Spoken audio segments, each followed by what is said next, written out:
Hi viewers, இன்றைக்கி நம்ம வீட்டில் நாட்டுக்கோழி குழம்பு அண்டு மிளகு வறுவல் ரெண்டும் எப்படி செய்கிறதுன்னு சொல்கிறேன். நான் நாட்டுக்கோழியை நல்லா அரிஞ்சு வெந்நீர் வச்சு உரித்து அரிஞ்சு வச்சுருக்கேன். அதுக்கப்புறம் குக்கரில் நல்லா 10 விசில் வச்சு குக்கரில் வேக வைக்கணும். வேக வச்சுட்டு வறுவலுக்கு தனியாக எடுத்துகிட்டு குழம்பு தனியாக வச்சுக்கலாம்.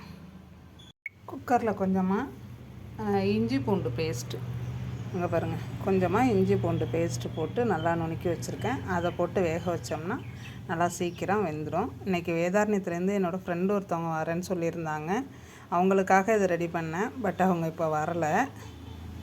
என்னோடய பையனுக்கு விறகடுப்பில் சிக்கன் குழம்பு வச்சா ரொம்ப பிடிக்கும். அதுவும் நாட்டுக்கோழி குழம்பு, வீட்டில் வளர்த்த கோழி, அதனால் ரொம்ப பிடிக்கும். அதனால தான் நான் விறகடுப்பில் வைக்கிறேன். பாருங்கள், இதுக்கு தாளிக்கிறதுக்கு தேவையானது வெங்காயம், தக்காளி, பச்சை மிளகாய், கொத்தமல்லி, கருவேப்பிலை, புதினா எல்லாமே கடைசியாக போட்டுக்கணும். கொத்தமல்லி, கருவேப்பிலை, புதினாலாம், வெங்காயம், தக்காளி எல்லாம் நல்லா வதக்கி இந்த சிக்கன் வேக வச்சுருக்கோம் பாருங்கள், இதில் கொட்டி மிளகாத்தூள் போட்டு கொதிக்க விடணும். இங்கே பாருங்கள், வெங்காயம், தக்காளி, பச்சை மிளகாய், இஞ்சி பூண்டு பேஸ்ட்டு எல்லாத்தையும் போட்டு நல்லா வதக்கிக்கணும். இங்கே பாருங்கள், விறகடுப்பில் வச்சா ரொம்ப வாசமாக ரொம்ப நல்லாயிருக்கும். அங்கே பாருங்கள், உருளைக்கிழங்கு இந்த கவிச்சி வடை எதுவுமே இருக்காது. அதனால் உருளைக்கிழங்கு, கொத்தமல்லி, கருவேப்பிலை, மிளகாத்தூள் போட்டாச்சு. அடுத்தது இந்த தேங்காயோட நிறைய மிளகு, சீரகம், கொஞ்சம் சோம்பு வச்சு நல்லா அரைச்சி வச்சுருக்கேங்க.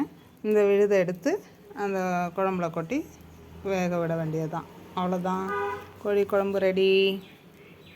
கோழி குழம்பு சூடுங்க, அதனால் நல்லெண்ணெயை ஊற்றி இறக்கணுங்க. நல்லெண்ணெய் ஊற்றி தாளிக்கணும். நல்லெண்ணெய் ஊற்றி இறக்கணும்னா ரொம்ப டேஸ்ட்டாக இருக்குங்க.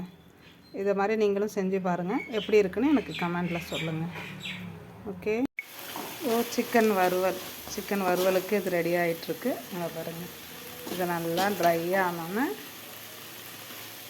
அப்படியே நல்லா வறுபட்டுரும்.